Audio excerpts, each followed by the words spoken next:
students, how are you? Today I am going to take your second class on creative question of first paper chapter 3. The name of our chapter 3 is periodic properties and chemical bond. In my first lecture, I discussed with you about the periodical properties of element and Poisson's rule. In my today's creative question, I discussed with you about hybridization and properties of transition element.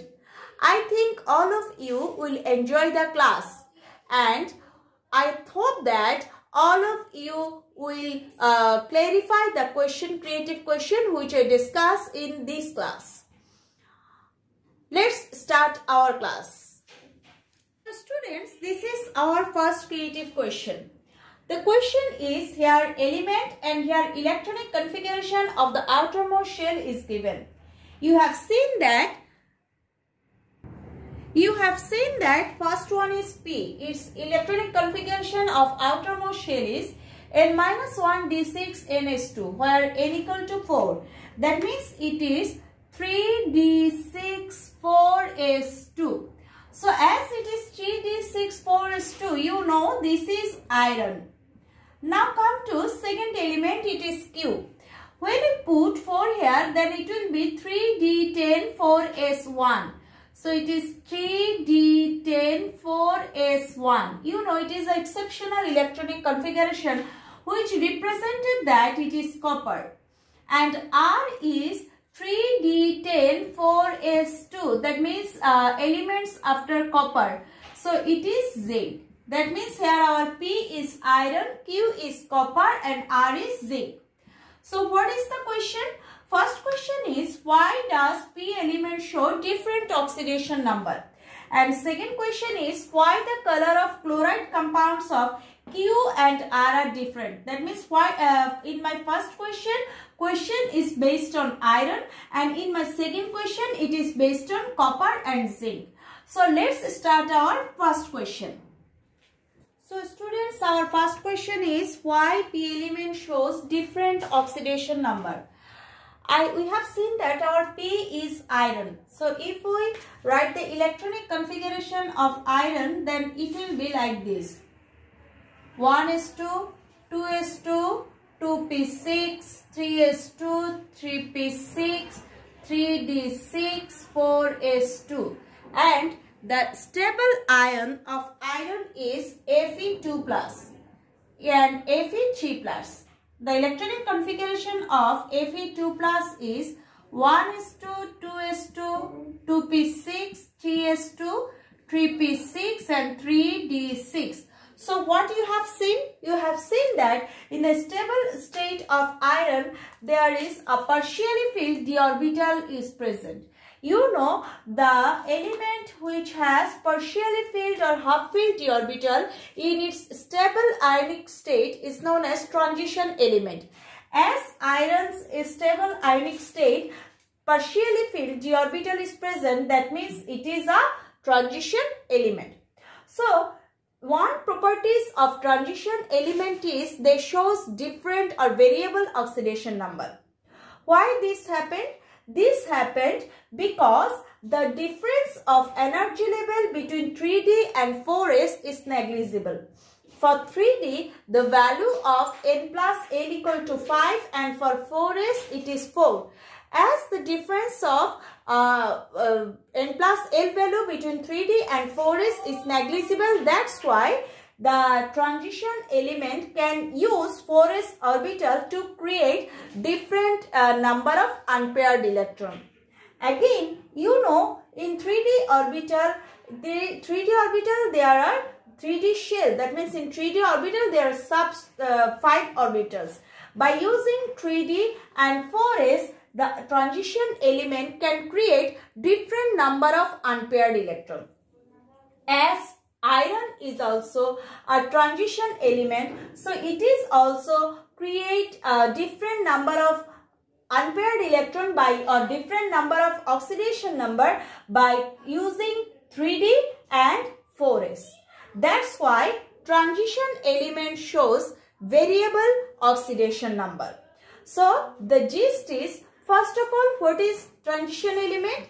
the element which has partially filled or half filled d orbital in its stable ionic state is known as transition element. Iron is a transition element. So, transition element shows variable oxidation number. Why? Because the difference of energy level between 3D and 4s, the difference of energy between 3D and 4s is negligible. And as our transition element has partially filled d orbital, so by using this 3D d orbital and by using 4s, transition element can create different number of unpaired electron. That's why they can show different variable oxidation state. So this is the reason that's why iron shows variable oxidation number. Our second question is why the color of chloride of Q and R are different. You have seen that Q is copper and its outer electronic configuration of outermost shell is 3D10 4s1. So if I write the electronic configuration of copper, then it will be like that. Copper is 29. So it is 1s2, 2s2, 2p6, 3s2, 3p6,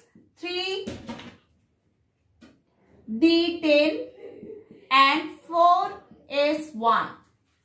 So the stable ion of copper is copper 2+. The electronic configuration of copper 2+ is 1s2, 2s2, 2p6, 3s2, 3p6, 3d9. So what you have seen? You have seen that in copper, a partially filled d orbital is present in stable ionic state. That's why copper is a transition element. Now come to zinc. So zinc is 30. Its electronic configuration is 1s2, 2s2, 2p6, 3s2, 3p6, 3d10, 4s2. The stable electronic ion of zinc is zinc 2+. Its electronic configuration is 1s2, 2s2, 2p6, 3s2, 3p6, 3d10. That means it has full filled d orbital. That's why zinc is not a transition element, but copper is a transition element. And transition element has the characteristics that they form colorful compound.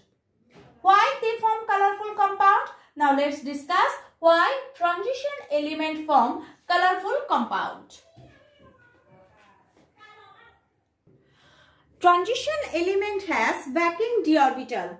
This d orbital remain in same energy shell when the remainers element, which is called degenerate state.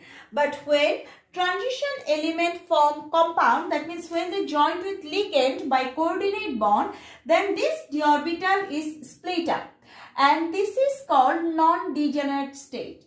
Actually, first of all, electron remains in lowest energy shell. Like this, suppose there are 3 electrons. These 3 electrons will remain in lower energy state. But when light falls on this transition element or this transition compound of transition element, then this electron absorbs energy from light and go to the upper energy shell. This time the energy which is absorbed, that supplementary color will be shown by the compound. That's why transition element shows colorful compound. But in copper, it is transition element, so it has vacant d orbital. That's why as for the vacant d orbital, it can create this degenerate and non-degenerate state. And that's why when light falls on the copper compound of copper, then the electron of copper absorbs energy and goes to the higher energy shell. For copper, first of all, it is remain electron will be present in degenerate state, but when copper form compound, then in presence of ligand, this d orbital is split up. Then the electron of copper remain in lowest energy shell, but in presence of light, it absorbs energy from the light and goes to the higher energy shell. That time, the wavelength which is absorbed by the electron, that supplementary color will be shown by the compound of copper. And you know the compound of copper 2 plus show blue color. But for zinc, it is not a transition element as its d orbital remain as full. So it can create this type of degenerate and non-degenerate state. That's why it can't shows any color in presence of light. So this is the reason that copper chloride is colorful, but zinc chloride is not colorful. This is the reason that they show different color, though both of them are the chloride compound of copper and zinc.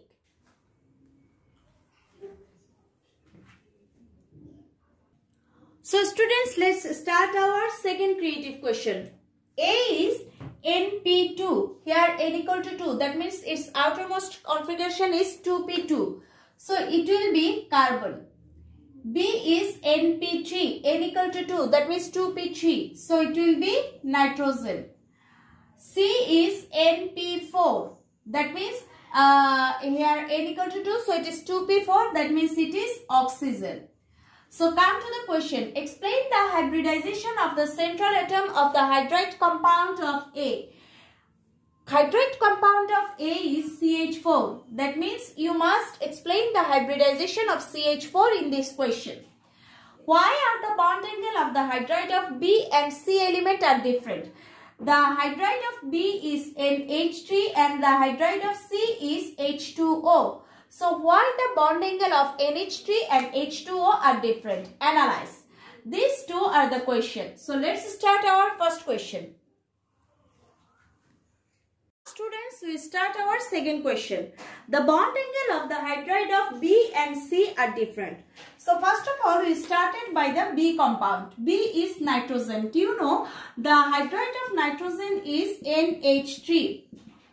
Now, the electronic configuration of nitrogen is 1s2, 2s2, 2p3. That means if we write it, it's 1s2, 2s2, 2px1, 2py1, 2pz1. So in the outermost shell, there are 1s and 3p orbital. This 1s and 3p orbital mixed with each other and form sp3 hybrid orbital. They are sp3 hybrid orbital which have same energy. Each sp3 hybrid orbital have, in first sp3 hybrid orbital there are 2 electrons, but rest of the part there are 1 electron. So these sp3 hybrid orbital overlap with the 1s orbital of hydrogen and form sp3s sigma bond. But this sp3 hybrid orbital remain as vacant. So these electrons are known as lone pair electron which are not participating in bond formation. So what will be the hybridal structure of ammonia? It will be like this.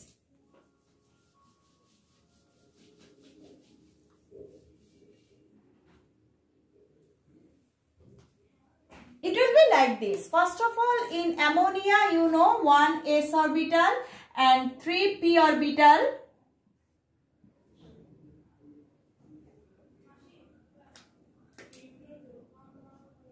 Three p orbital mixed with each other and form 4 sp3 hybrid orbital. These are 4 sp3 hybrid orbital. Now, these 4 sp3 hybrid orbital, between these 4 sp3 hybrid orbital, 1 sp3 hybrid orbital has 2 electron and rest of the 3 has 1 electron.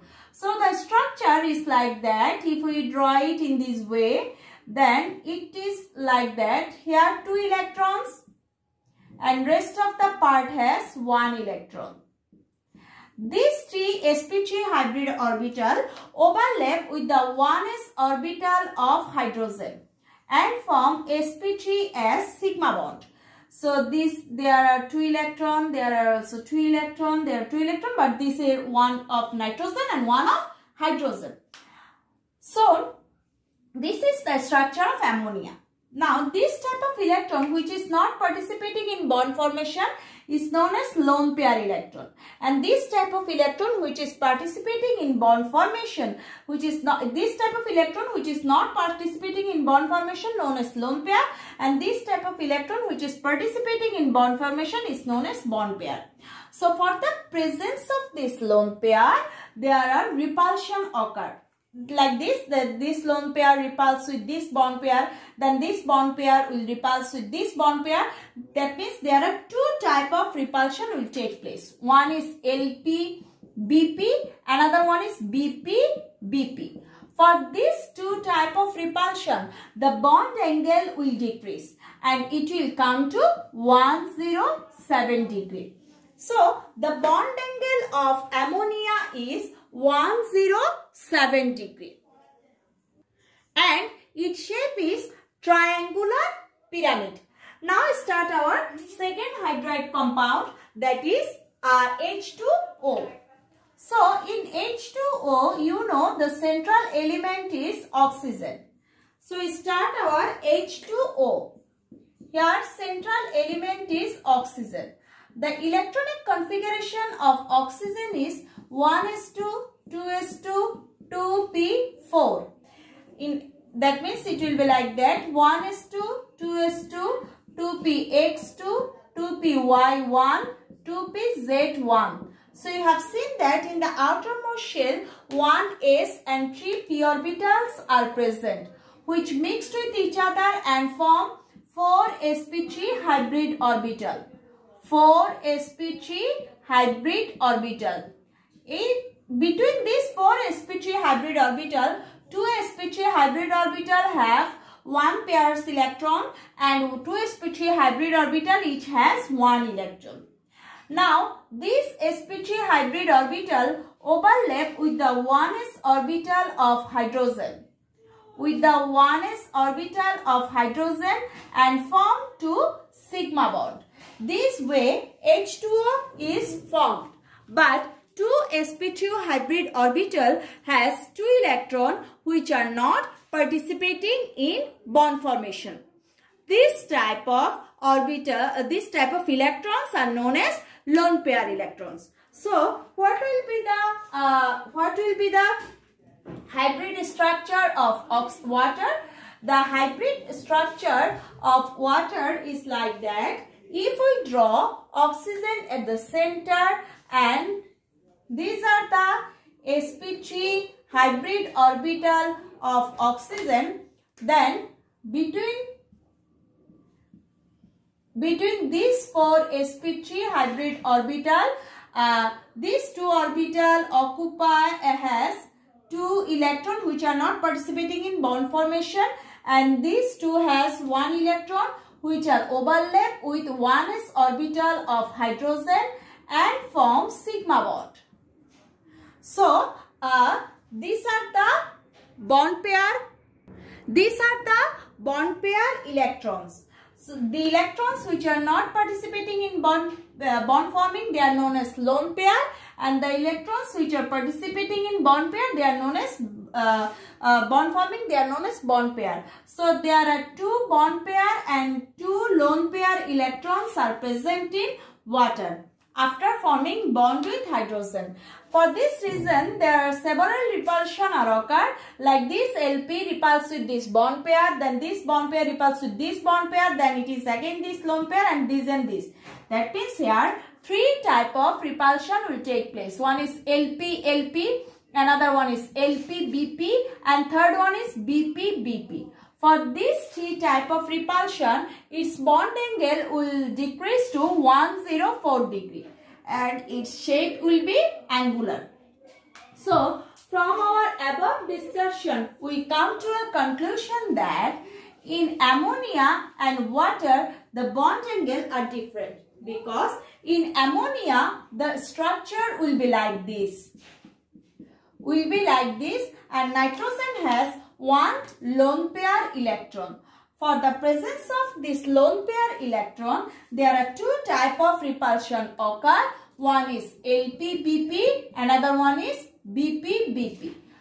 So, its bond angle is decreased to 107 degree and shape is triangular pyramid. But in water, there are two lone pair electrons are present. So, there are three types of repulsion take place. One is LP-LP, another one is LP-BP, and third one is BP-BP.